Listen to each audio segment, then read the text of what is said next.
Hey guys, Drew Betra here, and yeah, doing an unboxing. As you can tell, it is the Fidget Cube.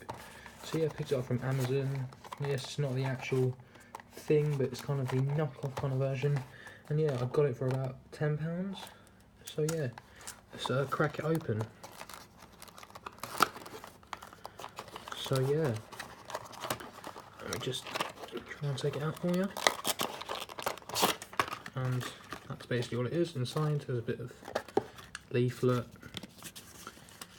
and yeah, it just tells you I don't really fidget, I would enjoy a Fidget Cube, how do I use it, and it shows you the 6 different things which it has, a bit Chinese on it, product warranty information.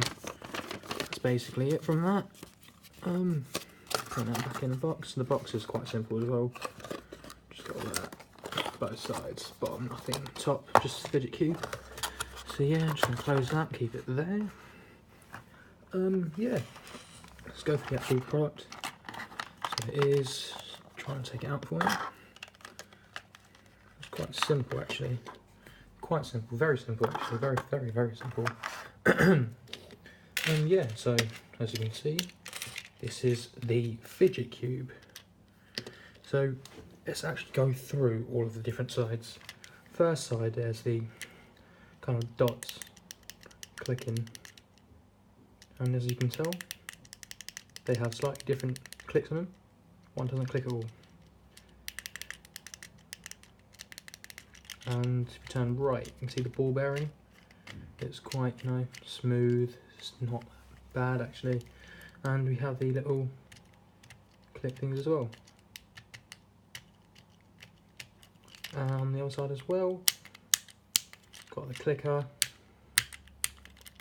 And if you press hard on it, it's slightly quieter. On the other side again, it's a swivel like disc kind of thing, and back to it. And the top, as you can see, the top, it's the joystick. Yeah, as you can tell, you can click on it, you can hold it down, do that as well. Actually, if you hold down, do it like that, it does feel a bit tougher. It doesn't feel like it moves a lot. Whereas you just don't, it does feel like it's going to move quickly. And the bottom, this is the last bit, it's called Worry, I believe, as you can see. Oh, it's called Breathe, there you go, Breathe. So yeah, it's just like a little indent, you can move it and everything like that. And yeah, it does actually feel quite, soothing, to be honest. Well, I hope you enjoy this short video. This is the Fidget Cube, or knockoff version, and this is Drew Betra. Thank you very much.